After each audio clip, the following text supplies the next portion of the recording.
Progress. Hello, everybody. Good afternoon, and welcome to our weekly COVID-19 public health update with Montgomery County Executive Mark Eldridge. I'm Lorna Virgili, Hispanic Public Information Officer for Montgomery County Government. And joining us today, as almost every week, is Dr. Earl Stoddard, who is the Acting Assistant Chief Administrative Officer. Also, Acting Health Officer Dr. James Bridgers. And this afternoon, we have two additional guests joining us. We have Maryland Senator for District 14, Craig Zucker, and also Maryland Delegate, District 18, Al Carr. Reporters, all of you should have already permission to record. If you do not, please use the chat. And let's get started. Mr. County Executive, good afternoon. Good afternoon. And thank everybody for joining us again for our weekly press briefing. I'd like to begin today's briefing by extending my thoughts and sympathies to the family and friends of Board of Education member Patricia O'Neill, as well as everyone in the Montgomery County Public Schools community. Her passing is a great loss for MCPS and our entire county, and her love of children was only matched by her commitment to the constituents she served for nearly a quarter of a century. We'll be flying flags at half-staff beginning today to honor her legacy. I want to start with our regular COVID briefing now, and today our positivity rate is 2.52%, and we have a case rate of 12.79 per 100,000 residents. Yesterday we had 97 new cases and 10 hospitalizations, and the number of cases per 100,000 in the past 7 days has been 89.2. We're still in what is defined as the zone of substantial transmission, according to the CDC. According to the latest data, we currently have the lowest case rate in the state. Our state has seen overall decrease in cases as compared to last week, and most of the high transmission cases, as you can see, are in the more rural portions of our state. Our COVID-19 testing volumes continue to trend up. This is not a surprise, as many families are increasing their vigilance now that the kids are back in school. Statewide, schools are now tied with nursing homes for total active outbreaks at 87, and schools lead with the amount of active cases that are tied to outbreaks with 299. I was glad that MCPS has begun rapid testing in the schools this week, and they are reducing the number requiring close contacts to quarantine while awaiting test results. These are all things I know parents are going to be happy with. We continue to be cautious, and I think the data indicates there are good reasons for us to be cautious. The American Association of Pediatrics has said that there's a 230% increase nationwide among children. Children now make up 29% of all new COVID cases nationally, 27 in Maryland and 28 here in Montgomery County. And I just remember back to the early days of COVID when children were barely a blip on the radar, and that's not the case anymore. As we noted a few weeks ago, this school year was going to be challenging, and we called for patience and understanding and improvisation during these unprecedented times. I was an elementary school teacher myself, and I understand the challenges, particularly with contacts among the younger children. And I'm very appreciative that the schools have responded initially with abundance of caution. I have to say I have a sympathy for a situation where you could be overly cautious and some kids get quarantined who maybe didn't have to be quarantined, or you could be under cautious and wind up with more COVID cases spreading in the school community. It is a challenge to find that balance, but I think we are arriving in the right place. I will say, as a former school teacher, it would take a week or two to memorize all the names of the kids in your classroom. And I had faces to look at. And if people think about it, the teachers in our classrooms, particularly the elementary school classrooms, they haven't seen kids in many cases for 2 years, and the children were all wearing masks. So whereas in the old days now, you had a face to tie to a name and you could know where a person was, where they were sitting, and who was around them. Now we're in a situation where everybody has masks on, and the difficulty of associating a masked face with a person's name is just increasingly difficult. The schools will work through this, and they will continue to be more cautious and work on better ways of being able to track who is in contact with people in the classroom. But I think everybody has to understand that this is just one of those, challenges that comes with COVID of not being able to identify the people that you're looking at very easily. We will continue to work and support testing and COVID mitigation efforts with MCPS. They've been really good partners, and I've enjoyed working with them and Superintendent McKnight and her staff. Vax rates and transmission remain better than our neighbors because we continue to have the highest vaccination rate for all jurisdictions with more than 300,000 people. 74.4% of our population are now fully vaccinated, and over 81.9% has at least one dose. And that's our total population, including all of those children under the age of 12 who can't be vaccinated at all. Of the eligible population, those 12 and up, 87.6% of our eligible population are fully vaccinated, and 96.5% of this eligible population has had at least one dose. So it will not surprise me and shouldn't surprise anyone that if we will likely manage to get to 95+% of our population fully vaccinated. So this means we're only 3.5% from 100% of our entire population of our eligible population having at least one dose of vaccine. And we've come a long way over a very few short months. I'm also pleased with our 65 and older population that they are now 95% fully vaccinated. This is a population we prioritized at the beginning of the vaccines, and it's paid off. And we now must get prepared to provide booster shots. We've vaccinated so far 439 immunocompromised residents with third doses, and immunocompromised people are eligible right now. So if you do have reason to believe you're immunocompromised, you can come in and get vaccinated. In Maryland, in Montgomery County in general, we have 860,000 people with one dose, 780,000 people with two doses. We have 860,000 from the 12 years and up group. Those numbers would be the same. You can see the percentages on here. The 18 and older group, we've vaccinated 781,000, and 713,000 are fully vaccinated.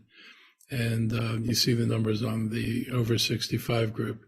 A number I want to highlight this week is that our Black residents are only 3% now below the white population in terms of vaccination rate. And this gap once stood as high as 18%. The Asian community remains the highest rate, having the highest rate of vaccination, in the Hispanic community is also above the white community in the rate of vaccination. Again, a tribute to the work that's been done by all our partners who are reaching out to folks in these disparate communities that make up Montgomery County. We are now in a transition period as we begin the search for our new and next health officer. Dr. Gales is certainly going to be missed. I appreciated working with him so much, and I want to thank him again publicly for his leadership, his calm demeanor, his commitment to science and public health, and for the courage to do what was right and recommend what was right, even though his other boss, the governor, didn't necessarily agree with what we were doing. Dr. Gales, I believe, always gave us the right advice and kept this county as safe and healthy as we could possibly be. But as Dr. Gales often noted, we have an incredible public health team still in place, and we've spoken to Prince George's County, and their health officer, Dr. Carter, will sign any of the medical orders that we need until we bring the new person in. We have a national search firm recruiting candidates, and the goal is to have someone in place as soon as possible. Dr. Crowell's on our call today, and if you have any questions about this process, you'll be able to ask him. This is Hispanic Heritage Month, and Cesar Chavez is quoted as saying, "Preservation of one's own culture does not require contempt or disrespect for other cultures." That is something that we try to bring to Montgomery County every day. It's important to recognize that the celebration of one culture is not a denigration of another culture, and that we all live in this space together. We have the opportunity to work together and grow together, and that's something that Montgomery County has prided itself on for a long time, and it's something we continue to do the necessary to work to make our words match what we say we believe, and we're going to continue to do that kind of work in the county. As we celebrate Hispanic Heritage Month from today until October 15th, I encourage everyone to learn the history and customs of our Latino communities, enjoy the cultural events, and appreciate the contributions to our county's past, present, and future over the next month. We are proud to be home to multiple generations of immigrants from every Latin American nation. According to the 2020 census, the Latino population in Montgomery County increased by 31% since 2010, and Latinos now make up 20.5% of the county's total population. Our Latino brothers and sisters are critical and vibrant in every neighborhood, every industry, and throughout county government. Montgomery County is the number 2 destination among all U.S. counties for immigrants from Bolivia and the number 3 destination for immigrants from El Salvador. I enjoyed kicking off Hispanic Heritage Month this past Sunday, September, at the 16th annual festival Salvadoranísimo de Independencia, Salvadorian Independence Day Festival. And I look forward to more celebrations throughout the month. I also want to acknowledge that Kol Nidre is tonight and Yom Kippur tomorrow. This is the holiest day of the Jewish calendar and a solemn day for those who observe. And I hope everyone gets to observe this holiday in peace and ponders the importance of this day. Finally, I want to thank Senator Zucker and Delegate Carr for joining me today to discuss the looming deadline for the homestead tax credit. They, along with our entire Montgomery County State Delegation, have been pivotal partners in ensuring that we're providing as much financial support for working families. The State Department of Assessment and Taxation administers these credits for low and moderate income homeowners, and the credits must be applied for each year. This year's deadline for applications is October 1st, 2021, only 15 days from today. It's an important deadline, and I'm glad they're joining me today to explain how important this is for the rest of our community. Last year, over 4,300 Montgomery County residents received over $5.6 million in the county supplemental homeowners tax credits. The average credit was $1,290, and that is a significant amount for many of these families. I believe we have more residents who qualify for the tax credits, but we must make sure they're aware of it. For more information, you can apply for the tax credits at the State Department of Assessments and Taxation website that we've put on the screen, and we will link to this in the chat. And I will now turn this over to the two representatives who are joining us here today. So again, thank you very much for being here. Senator Zucker and Delegate Carr, and the floor is yours. Well, thank you very much, Mr. County Executive. I want to thank you for inviting us here today. I also want to thank Delegate Carr for his leadership around the homeowners property tax credit issue. Mr. County Executive, Delegate Carr, and others, as you know, this past legislative session was about providing recovery and relief for Marylanders, including Montgomery County residents, and that prompted the General Assembly, led by the Montgomery County delegation, that includes the Montgomery County Senate delegation, House delegation, teaming up with the Baltimore City delegation to find, along with the support of a constituent, an error in the way the State Department of Assessments and Taxation calculated refunds for 2 jurisdictions, Montgomery County and Baltimore City, and we realized that they were shortchanging Montgomery County and Baltimore City residents by tens of millions of dollars. And in keeping with providing recovery and relief this past legislative session, your Montgomery County Senate and House delegation went to work to right this wrong. When you talk about us going into Yom Kippur, we want to make sure that we're righting things that are wrong in the past and correcting mistakes, and this is in keeping with that. So it'll make my Jewish mother very happy. But we had gone ahead and passed legislation that was signed into law that will return specifically to Montgomery County residents more than $7 million. So what does that mean? That means that the State Departments of Assessments and Taxation calculate, through the help of Montgomery County, calculate how much your gross income is, and then that determines what kind of property tax credit you'll get. And what they realized is a lot of Montgomery County residents were shortchanged, so we went ahead and fixed that. So over the next month, you'll receive letters. Montgomery County residents should receive letters, and you'll be getting a check in the mail proactively. You'll get a check in the mail by the end of the month, totaling more than $1,000. That is needed more now than ever. And then we also have this other looming deadline that the county executive alluded to, that on October 1st, anyone that wants to apply for the homeowner's property tax credit should. And if you're 70 years and older, you'll automatically retroactively get the credit paid back. So you'll get even more money. So we're urging people to apply. This is money that is yours. And we are glad that the Maryland General Assembly, with the Montgomery County Senate and House delegation, taking a lead with Baltimore City, is helped to make people whole, or as whole as possible. But we're encouraging everybody to apply for, qualifies for the homeowner's property tax credit. If you're confused if you qualify, please go ahead and either check marylandtaxcredit.com or the State Department of Assessment Taxation website. But this is an example of Montgomery County government and the Senate and the House Montgomery County delegations working together to deliver for Montgomery County residents. And with that, I'll turn it over to Delegate Alcar. Thank you, Senator Zucker. Thank you, Mr. County Executive. As both of you stated, the Maryland Homeowners Tax Credit, it's designed to give relief to low and moderate income homeowners across the state, especially for seniors. And Montgomery County has a very generous supplemental credit. It's separate and distinct from the county's tax credit for elderly 40-year residents.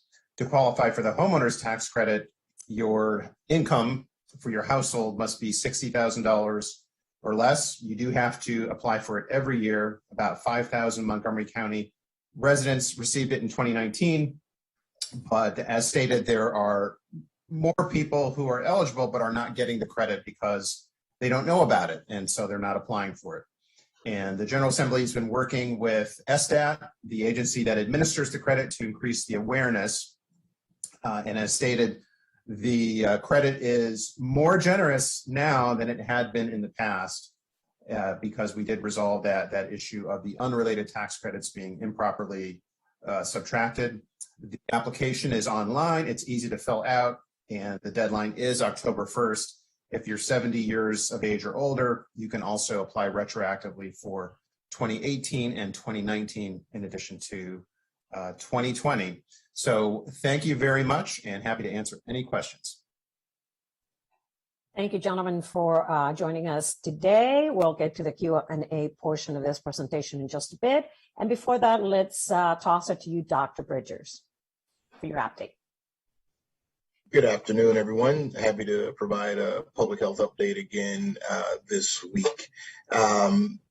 In addition to the county executive update on third shots for individuals who are immunocompromised, we are vaccinating those individuals at home in that cohort of those individuals who have self-reported as being immunocompromised. But we ask, as always, that they consult their primary care provider, and we will be happy to support their need.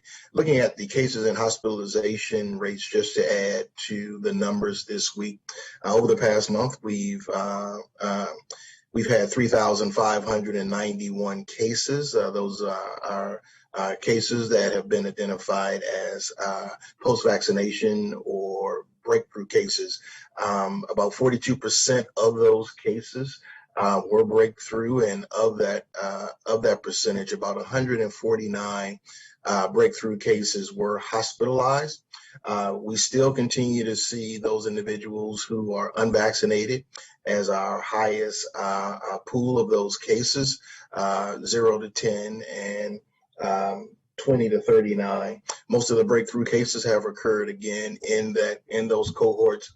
And then we're seeing most of those individuals who are hospitalized being aged 50 to 79.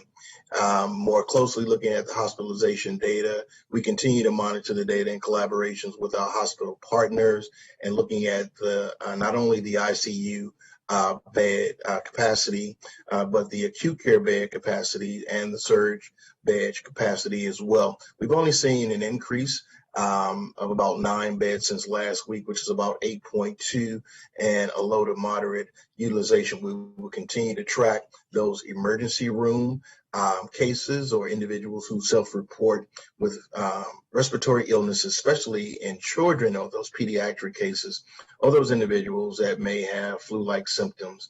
And so we continue to monitor those trends on a daily basis. I'll stop there, subject to any additional questions. Thank you, Dr. Bridgers. Dr. Stoddard, do you have opening remarks?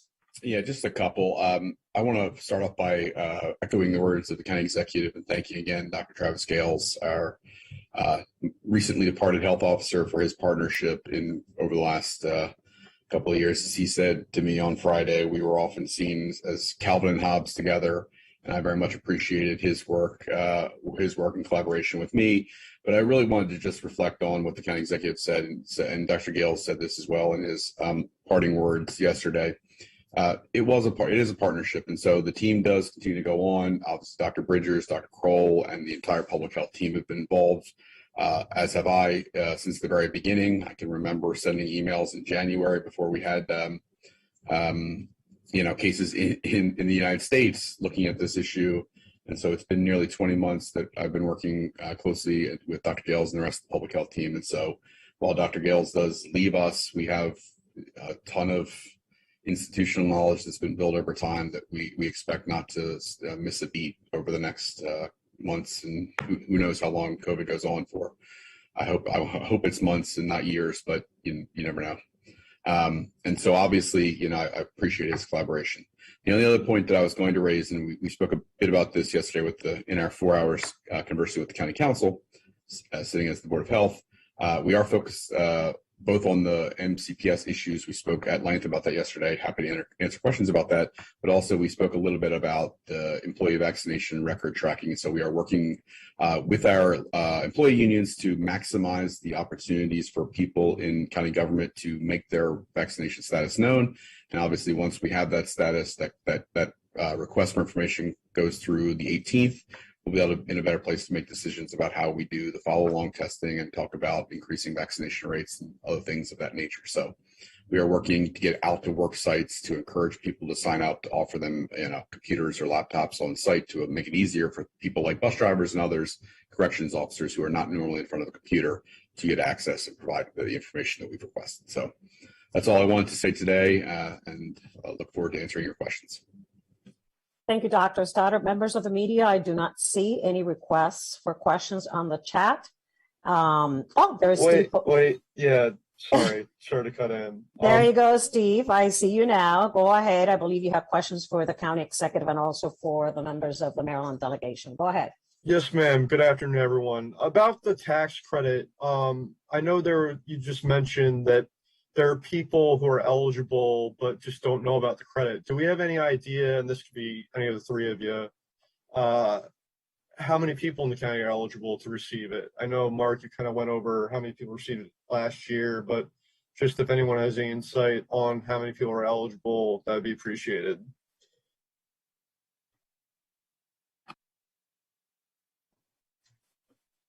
About 5,000 people receive it in Montgomery County. Residents receive it each year. I don't know off the top of my head how many people who are eligible but are not receiving it. To be eligible, your income must be $60,000 or less. But Steve, I could try to find that information and send it to you shortly after the briefing. And we certainly want to make sure that people who have questions on whether or not they're eligible go ahead and contact the State Department of Assessments and Taxation and find out if they qualify. Because right now we feel like it's being a little bit underutilized, we believe. But the most important thing is that we refund the money that was shortchanged to Montgomery County homeowners, and also making sure that those people who are 7 years and older also take advantage of this and get the money that they deserve. Thank you. Okay. Next questions, they're coming from Karina Elwood, Washington Post, for the county executive. Good afternoon, Karina. Good afternoon. Hi. I had a quick question. Thank you so much for doing this. My question was about yesterday in the county council meeting. There was some discussion about possibly mandating vaccine requirements for county employees. I was just wondering if you had any thoughts on that, or if we could see anything coming from that soon. You need to unmute, Mr. County Executive. Please unmute. Thank I you. said I have a slightly mixed feeling about this in the sense that I do believe everybody should get vaccinated. I don't think there's any question that everybody should get vaccinated. And if I were running something that wasn't a critical enterprise, then I would take my chances on being able to find somebody who was willing to get vaccinated to do that job if somebody was unwilling. But I think there's some things in the county that we really have to think about. We could put this in place if the result is that large number of people in the fire department and the police department and our corrections decide they're not going to get vaccinated and the county loses these people, the consequences to public health or to public safety could be severe. And we've got to weigh that. And so it sounds simple. I mean, I get it. I'd like to do it. But I don't want to do something that produces an actual worse outcome than the problem we're trying to fix. And I think, a lot of people are, frequently in congregate settings. For the police and fire, a little bit less so. For the folks in the jail, they're definitely in a situation where they're around a lot of people, often a lot of the time. But I think we've got to consider what the implications will be if we're going to do a vaccinate or you no longer have a job mandate on those, particularly those three departments. I think it could be seriously problematic. Great. Thank you. Thank you, Mr. County Executive. Brian Sears, Daily Record. I believe you have a question for the County Executive. Good afternoon, Brian. Good afternoon. County Executive Elrich, I wanted to follow up on a statement that you made, I guess it was 2 weeks ago, regarding vaccination passports possibly in your county. Given your comments this morning about the high rate of vaccinations and your confidence that the county is going to get to 95% vaccination rate or maybe above for eligible population, does this in any way change your thinking on the necessity for vaccination passports in Montgomery County? Not really. I mean, we have very fluid borders, for one thing. A lot of our county residents work outside of Montgomery County. A lot of people from outside Montgomery County work in Montgomery County. They come to the shops, the restaurants, the movie theaters. All the things we do here are attractive beyond the borders of Montgomery County. So because we know that this variant is more infectious and we know that we are having more breakthrough cases out of this variant than we did in other cases, I'm trying my best to minimize the possibilities of additional outbreaks in the county. We've kind of been through this before where things seem like we're in a really good place and then a week later we're not so much in the same good place we thought we were in. So I would prefer to do this. I still prefer to do this as a regional thing. I think we're all safer regionally when we all do these same things together. But I continue to be concerned that I don't see anything but a benefit, particularly with, if you think about it in terms of local businesses. I can't think of anything but a benefit that a local business can advertise and say with certainty that the people who are in our premises or in or on our premises are vaccinated and that this is a safe place to be. I would like Montgomery County to have the reputation as this is the safest place to be. As a quick follow-up, I know that you had discussed that you were going to bring it up with your colleagues when you had a phone call with them 2 weeks ago. My understanding from people who attended that phone call is that subject did not come up. Can you talk a little bit about why it didn't come up, and do you plan on broaching the subject with your regional colleagues?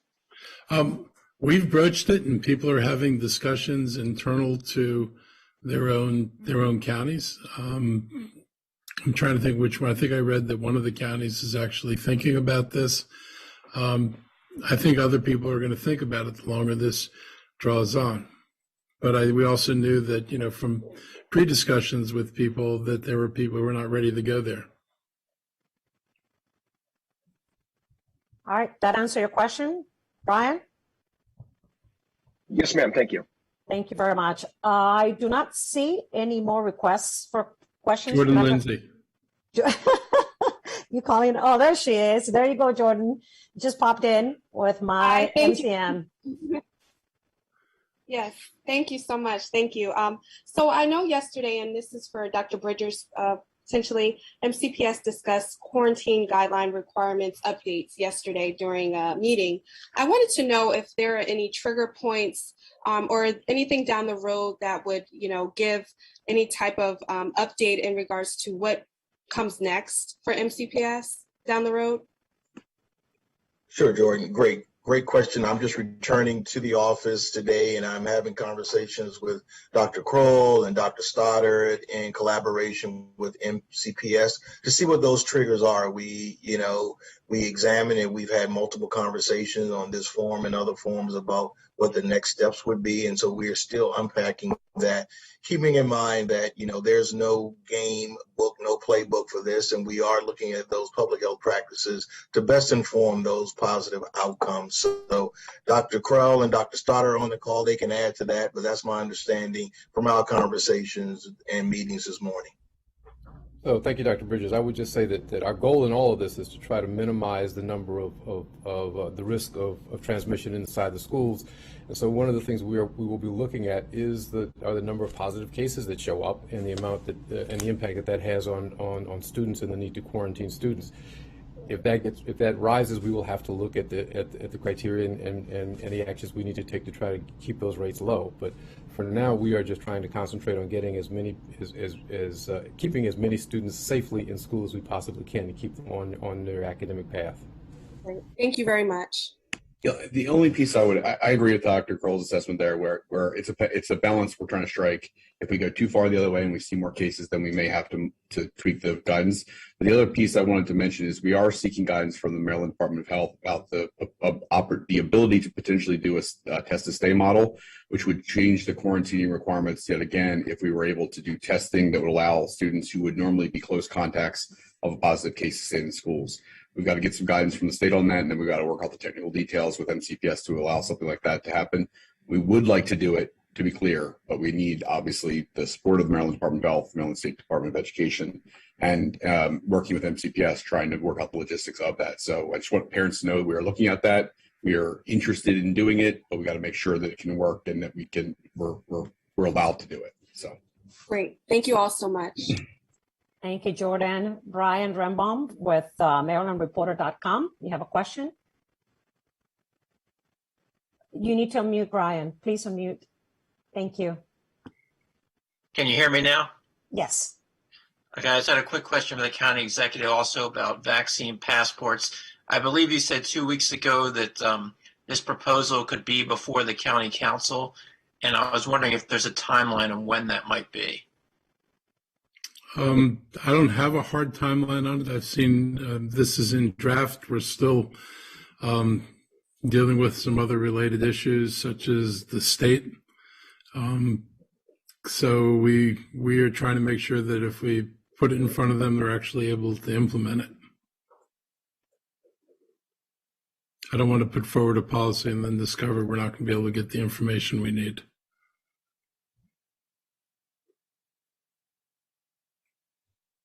Okay. Are we good with that answer, Brian? Yes, thank you. Thank you. yeah, I'll actually give some little bit more to that, and this is to the county executive's point. So the state of Maryland controls much of the data through their Immunet system for all vaccine records in the state of Maryland. While we know at the county level who the Montgomery County Department of Health and Human Services has vaccinated, we don't have access to all, well, we have access to it, but we don't have rights to the information that the state has. And so we've asked the Maryland Department of Health whether a system like a passport could access the database to, verify someone's vaccination status. And thus far, they have not been willing to support efforts like that, which have been engaged both in Montgomery County, but elsewhere in the state of Maryland. There are a number of counties that are interested in setting up platforms like that. Even if they're not necessarily going to require a vaccine passport, they are looking to have systems that support businesses who want to implement their own passports so you can verify someone's vaccination status. At this point, therefore, the only mechanisms that are in place is if someone actually has a physical vaccine card or goes to, or they're vaccinated in the state of Maryland, they go to the My IR system, print off essentially a receipt of your vaccination record from that site. So in light of that, obviously, so we've been looking at those technical background pieces while, there has been language drafted to be considered for a vaccine passport before the Board of Health, and we've got to make sure that we've got all that, we have that accurate and functional before it's suggested to the Board of Health. So, all those things are going on in the background right now. And, we don't have necessarily a time frame for that, but, it's something we're looking at. And as I think I've previously said, obviously we're not looking to, if COVID conditions worse, we really are wanting to avoid having to do restrictions on businesses, gathering limitations and other things like that we had to do last year. And so the vaccine passport model is something that would allow us to potentially avoid having to do those things if COVID conditions get worse. And so that's sort of the context in which we're considering this policy proposal. Thank you, Dr. Stoddard. Now, I do not see any more requests for questions from the members of the media. As we do every week, going once, going twice. I guess that's a wrap for this afternoon. Thank you for the guests. Thank you, everybody. Have a great afternoon and stay safe. See you soon.